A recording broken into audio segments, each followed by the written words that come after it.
The Saudi-Yemen conflict has erupted into a new phase of escalation.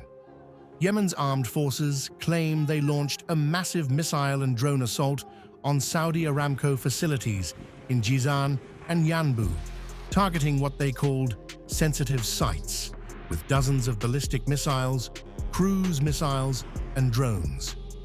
According to the statement, both operations achieved precise and direct hits on strategic energy infrastructure. The strikes were described as retaliation for overnight Saudi air raids on Hodeidah City, Hodeidah Port, and Kamran Island. Yemen's armed forces accuse Riyadh of violating Yemeni sovereignty and continuing a 12-year campaign against the country. The group also claimed its air defenses confronted Saudi warplanes that entered Yemeni airspace, preventing them from carrying out additional attacks. The actions of our armed forces are legitimate and justified. The goal of our armed forces is to end the siege and the Saudi aggression against our country, which has been ongoing for nearly 12 years. Our people have been enduring this for nearly 12 years, and victory is within reach, God willing. Condemnations and paid-for outcry are meaningless.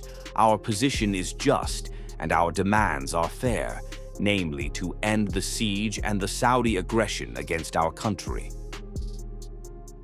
In an escalation, the Yemeni armed forces declared that the naval blockade against Saudi Arabia remains active and warned that the kingdom should expect more attacks.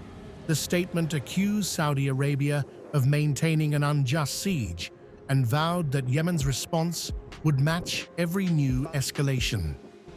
Siege for siege and escalation for escalation, the statement declared. The most explosive warning came as Yemeni forces signaled that the Aramco strikes may be only the beginning. Military officials said they would not hesitate to expand operations and intensify military measures in the coming hours and days, depending on developments on the ground, raising the prospect of further missile, drone, and maritime attacks. President Mahdi al-Mashat openly endorsed the operations, calling them legitimate and justified. He said Yemen's objective remains the same: end the Saudi-led military campaign and lift the blockade that has lasted nearly 12 years. Dismissing international criticism as meaningless, al-Mashat warned Riyadh that false hopes would not help and insisted that anything short of ending the siege and aggression was merely an illusion.